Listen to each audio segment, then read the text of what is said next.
Every time we bring a problem faced by an Indian anywhere in this world, she is very considerate. She really cares and she finds out what happens, what has happened to them, and she gets back to us. And I'd really like to thank her for that. It makes every Indian who travels out of India feel safe. Thank you, ma'am. So, we want to be a global leader, not a mute spectator anymore. But with the changing equations all around the world, are we really engaging with other countries? Do we understand the changes? And are we trying to become the leader in this world? Or are we just going along in a very safe way and sticking on to whatever we thought is safe and a neutral position always? If the Indian foreign policy is measured by the number of trips our Prime Minister has gone on, it is a grand success. And honestly, we have to accept that he has made India many new friends, broken new paths, and he has tried to woo them to invest in India. The good part of the story ends here. It is easy for the government to throw numbers and say that the follow-up has been great. But in reality, what has India achieved? Let us look at our neighbors, Pakistan, China, Sri Lanka, Bangladesh.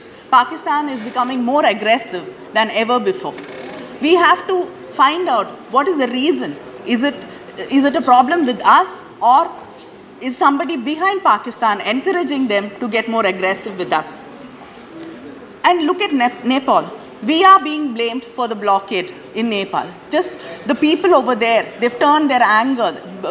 Culturally, India and Nepal share a joint heritage. And we've always felt together.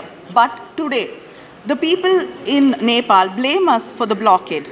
And petrol became 5 to 10 times costlier during the blockade, and every single product became a luxury. A friend of mine who recently visited Kathmandu tells me that they are seething anger under the surface.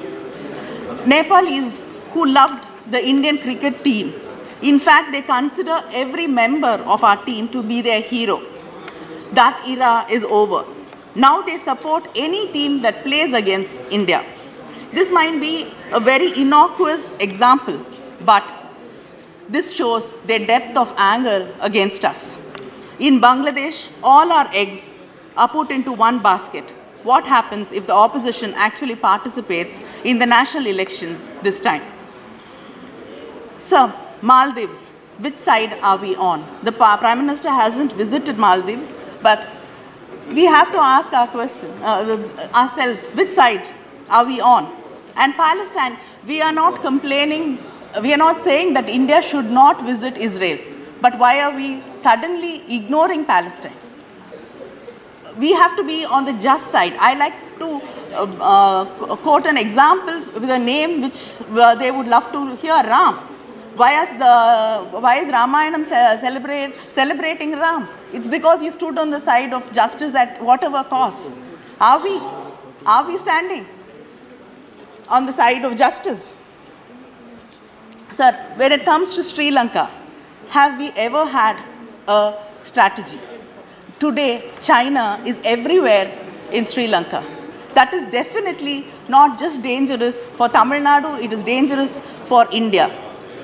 We turned a blind eye to the way that the innocent Tamils in Sri Lanka were attacked, and to a blind eye to the human rights abuses, and still till today we are continuing to turn a blind eye. And when it comes to Indo-US relationship, it's always been a one-way street.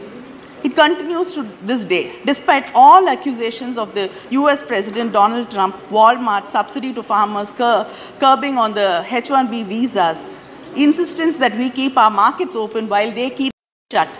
It is typical US strategy, and that has played out very well for them over the decades. And another important issue which was brought up at WTO negotiations was peace clause. We are in 2017. Now the 4 years has passed. The time has come for us to find a permanent solution. What solution are we going to find? Are we going to give in? Are we going to give in our rights to give subsidies to our farmers? Are we going to be controlled about the MSPs? What are we going to do? Are we going to listen to what the world markets want us to do? This is a very important time and we have to answer these questions.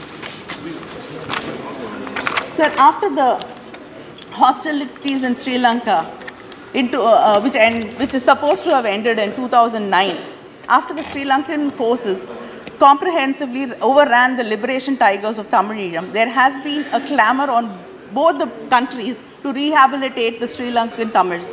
But actually, how much rehabilitation has happened? How much help has been extended to them? How many schools have been put up? Nothing much. We don't get to know how much has happened. We don't get to see what is happening there. Still, the people over there haven't been rehabilitated. They don't have homes. They don't have proper schools, medical facilities, no business, nothing. And the Sri Lankan refugees in camps in Tamil Nadu, many of them have been here for 2 generations and 3 generations. They don't know anything but India.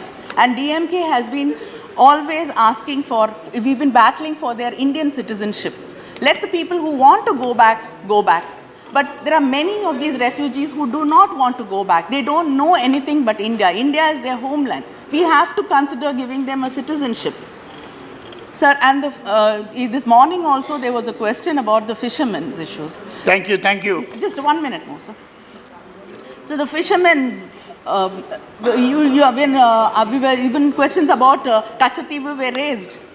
At least can't we negotiate for the fishing rights near Kachativu? Why should our fishermen be arrested again and again? We should negotiate for the fishing rights near Kachativu at least. That's the minimum they can do. And there was a committee which was to be set up between with the members of the fishermen community from Sri Lanka and from Tamil Nadu. What happened to that community? The committee, how have they met? Have they resolved the issues?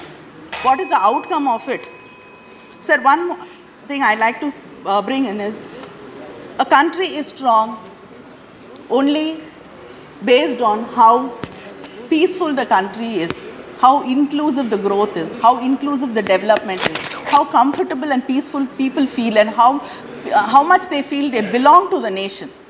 Excluding people, making them feel less, making languages feel less, taking away rights from the states will not make a country stronger. We should understand this, and food security is very important. Without food security, there's no security for any nation. Thank you, thank you. And what is happening in Tanjavur, in the Delta area, trying to look for methane, ruining culture over there. People are fighting there in Kadiramangalam, in Tanjavur district, in Pudukkottai.